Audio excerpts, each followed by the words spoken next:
നിന്റെ കയ്യിൽ എത്ര രൂപ ഉണ്ട്? 10 പൈസ ഉണ്ടാവും. അതിങ്ങോട്ട്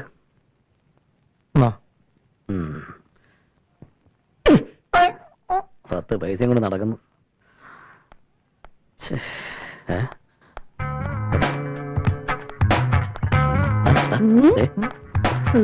ഹലോ, എന്താ രണ്ടുപേരും കൂടെ ബാഗ് വെച്ചുകൊടുക്കാരി പോലെ? Hi Sundari. Hello, how are you? Fine, thank you. ഇതാരും സുന്ദരിയാ? അതെ, എനിക്ക് ജോലി കിട്ടി. Thank you. പിന്നെ ഇത്രയും നാള് നിങ്ങളെ കുറിച്ച് ഓർത്ത് ഞാൻ വിഷമിച്ചിരിക്കുകയായിരുന്നു. ഏതായാലും കണ്ടുമുട്ടിയല്ലോ. അതെ, നിങ്ങൾ എവിടെയാ താമസം? ഞാൻ വരാം, എനിക്ക് പ്രശ്നമൊന്നുമില്ല. പക്ഷെ ഞങ്ങൾക്ക് പ്രശ്ന. എന്താ പ്രശ്നം അറിയോ? ഞങ്ങൾ 2 അഭിഭാഷകരല്ലേ, അവിടെ ഒരു പെൺകുട്ടി എത്തിക്കുമെന്ന് അത് പ്രോബ്ലം ഇല്ലേ? പിന്നെ ഞാൻ താമസിക്കുന്ന ഇവിടെ അശ്വതി വർക്കിംഗ് വിമൻസ് ഹോസ്റ്റൽ. പിന്നെന്താ, വൈകുന്നേരം കാണണം. അച്ഛന്റെ കാല് പിടിച്ച് കരഞ്ഞിട്ടാ ഇല്ലാത്ത 1 ലക്ഷം രൂപ ഉണ്ടാക്കി യുവമാരുടെ ഈ കമ്പനിക്ക് കൊടുത്തത്. എന്നിട്ടിപ്പോ എന്റെ 25,000 രൂപയും കൊണ്ടല്ലേ കാലമാടന്മാര് മുങ്ങിയത്. രണ്ടാനച്ഛന്റെ ശല്യം സഹിക്കാൻ വയ്യാതെ എന്റെ അമ്മ ഊരിത്തന്ന ആഭരണങ്ങൾ വിറ്റാ ഞാൻ ജോലിക്ക് കയറിയത്. ഇപ്പൊ എനിക്കും പോകാനൊരിടവില്ലേ? ഇനിയിപ്പോ എന്താ ഒരു പോകുമ്പോഴൊന്നും ഒരു പിടിയും കിട്ടില്ല. അവന്മാരുടെ സംഗീതത്തെ കുറിച്ചൊരു അറിവ് കിട്ടിയിട്ടുണ്ട്. നമുക്ക് ഒരുമിച്ച് നീങ്ങാം. അത് നല്ല ഐഡിയ. നമുക്ക് നാളെ തന്നെ റിയൽ എസ്റ്റേറ്റ് പുരുഷോത്തം പിള്ളയെ പോയി കാണാം. അത് ശരിയാ. അയാളെ കണ്ടിട്ട് എന്താ കാര്യം? പുരുഷോത്തമൻ പിള്ളയുടെ മെയിൻ ആളല്ലേ മെഴുവേലി. മെഴുവേലി വിചാരിച്ച് ഇവിടെ എന്ത് നടക്കും? കറക്റ്റ്. ഓക്കെ, എന്നാ ഇന്ന് തന്നെ കണ്ടല്ലോ. ഓക്കെ, നീ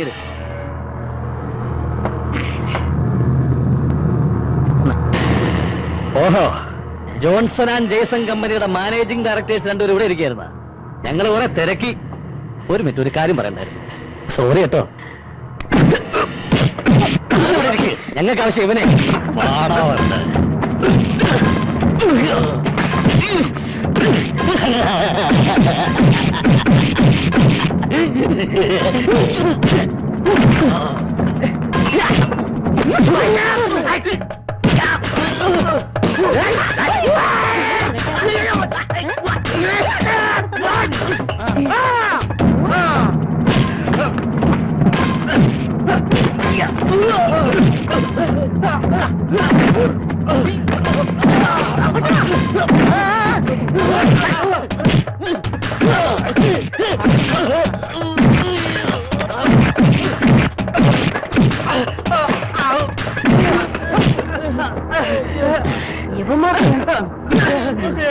ഒന്നും ചെയ്തേക്കല്ല സാറേ.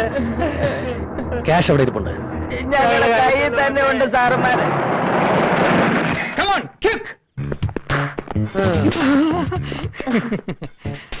നിങ്ങൾ അവിടെ വന്നാ മതി. വേറെ പ്രശ്നമൊന്നുമില്ലല്ലോ. ഇതുവരെ പ്രശ്നമൊന്നുമില്ലായിരുന്നു. പ്രശ്നമില്ലെന്നോ? അതെ, ഇതാണ് ജോൺസൺ ആൻഡ് ജെയ്സന്റെ MD-കള്. MD അല്ല, തെണ്ടികൾ. അതെ, എവിടെയാണ് പണം വെച്ചിരിക്കുന്നത്? ഇവിടെ തന്നെ ഉണ്ട്. കാശ് ഉൾപ്പെടെ 1.25 ലക്ഷം. പെട്ടെന്ന് തുറന്നെടുക്കണം, സമയമില്ല. എന്റെ കൂടെ എല്ലാരും വന്നോളൂ, ഒരു പ്രശ്നമില്ലാതെ ഞാൻ നോക്കിക്കോളാം. ഒരു കാര്യം പറഞ്ഞാൽ മനസ്സിലാക്കണം, ബോധം. എടാ, അവിടെ ഭൂമിക്കും 2000 രൂപ വിലയുള്ളൂ. നീ പോയി നോക്കിയോ? ഞാൻ പോയി നോക്കിയില്ല. ആ വിലയ്ക്കൊന്നും അവിടെ വസ്തു കിട്ടില്ല. അത് ശരി, അത് നിനക്ക് എങ്ങനെ അറിയാം? Hello, good morning. പിന്നെ ഇങ്ങോട്ടൊന്നും കണ്ടില്ലല്ലോ. ഞങ്ങള് കുറച്ച് ബിസി ആയിരുന്നു. ബിസി ആയതുകൊണ്ടല്ല, കുറച്ചു ദിവസം പട്ടിണി കിടന്നല്ലേ. വയറിറച്ച ആഹാരം കഴിച്ചപ്പോ സുഖമായിട്ട് കിടന്നുറങ്ങി. 1 ലക്ഷം രൂപ കയ്യിലുണ്ടല്ലോ. എന്ത് ചെയ്യാനാണ് പരിപാടി? നിമിഷങ്ങൾ കൊണ്ട് ലക്ഷങ്ങൾ സമ്പാദിക്കാൻ പറ്റിയൊരു പരിപാടി ഞങ്ങളുടെ കയ്യിലുണ്ട്. രാഷ്ട്രീയമായിരിക്കും. അല്ല, റിയൽ എസ്റ്റേറ്റ്. Really estate. ശ്രദ്ധാപൂർവം കളിക്കണം. പ്രൊഫസർ ഇട്ടുണ്ണി അറിയാവോ? കേവലം മാസ ശമ്പളം കൊണ്ട് തുടങ്ങിയ ഏർപ്പാടായത്. ഇന്ന് ഈ നഗരത്തെ വിലയ്ക്ക് വാങ്ങിക്കാനുള്ള കാശ് അയാളുടെ കയ്യിലുണ്ട്. അത് കള. നഗരത്തിലെ അറിയപ്പെടുന്ന ശിശുരോഗ വിദഗ്ധനാണ് ഡോക്ടർ ലക്ഷ്മി നാരായണൻ. ശിശുക്കളെ നോക്കലല്ല പുള്ളിക്കാരന്റെ പണി. വീട് നിറച്ചും ബ്രോക്കർമാരും ഇടപാടുകാരും കേറി ഇറങ്ങുക. എന്തിനധികം പറയുന്നു? റിയൽ എസ്റ്റേറ്റിൽ ഇറങ്ങാത്ത നേതാക്കന്മാരുണ്ടോ? MLA-മാരുണ്ടോ? MP-മാരുണ്ടോ? മന്ത്രിമാരുണ്ടോ? ശശികലയെ അറിയാത്തവരാരെങ്കിലും ഉണ്ടോ? ആരായി ശശികല? അറിയാത്തവരും ഉണ്ട്. ആഗോള പ്രതിഭാസമല്ലേ? കോടിക്കണക്കിന് രൂപയ്ക്കല്ലേ കാപ്പിയും തേയിലയും പഞ്ചസാരയും വാങ്ങി കൂട്ടിയിരിക്കുന്നത്? പുറത്തു പറയാൻ വിഷമമുണ്ട്, എങ്കിലും പറയാതിരിക്കാൻ നിവർത്തിയില്ല. എന്റെ പഴയകാല നേതാവ് മാറമ്പിൽ ഗോപാലകൃഷ്ണൻ അറിയില്ലേ? ഇല്ല, അറിയില്ല. അദ്ദേഹം നിയമസഭയിൽ ഉള്ളപ്പോഴും ഇല്ലാത്തപ്പോഴും ആശാന്റെ മുഖ്യ ഏർപ്പാട് ഇതായിരുന്നില്ലേ? പക്ഷെ ഇപ്പൊ വിജിലൻസിലാ. റിയൽ എസ്റ്റേറ്റ് ബോർഡ് വെച്ചല്ലേ തൊഴിലാത്ത ചെറുപ്പക്കാർ ഇപ്പോൾ വലിയ വീട്ടിൽ കയറി കല്യാണം കഴിക്കുന്നത്? ക്ലാസുകൾ ബഹിഷ്കരിച്ചല്ലേ കോളേജ് പിള്ളേർ ഇപ്പോൾ വസ്തു കച്ചവടത്തിന് ഇറങ്ങിയിരിക്കുന്നത്? ഇത് നിങ്ങൾക്കൊരു സുവർണാവസരമാണ്. നിങ്ങൾക്കറിയാമോ കേവലം ഒരു വർഷം മുമ്പ് എനിക്ക് ചായ വാങ്ങി തരാൻ വന്ന ഒരു ചെറുപ്പക്കാരന്റെ കഥ? ഇന്ന് അവൻ കോടികളുടെ അധിപതിയാണ്. അതാണ് വിൽസൺ പാറേക്കാരൻ.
ആരാ?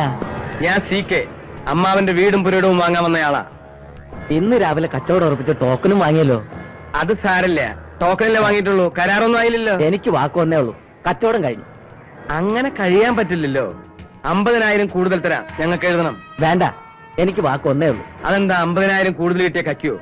ആ കാശും കരാറ് പേപ്പർ എന്താ? ക്യാഷ് എടുക്കൂ. ആ വന്നേ.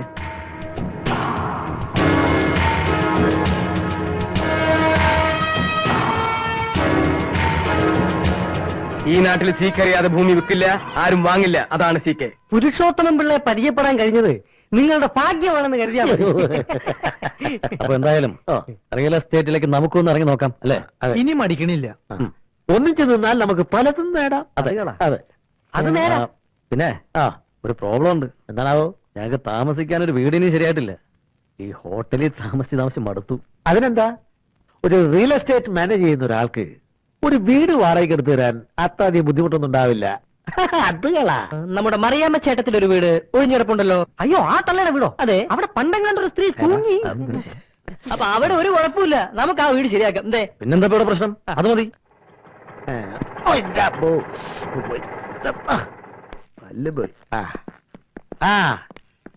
ഇതാണ് ഞാൻ പറഞ്ഞ വീട്.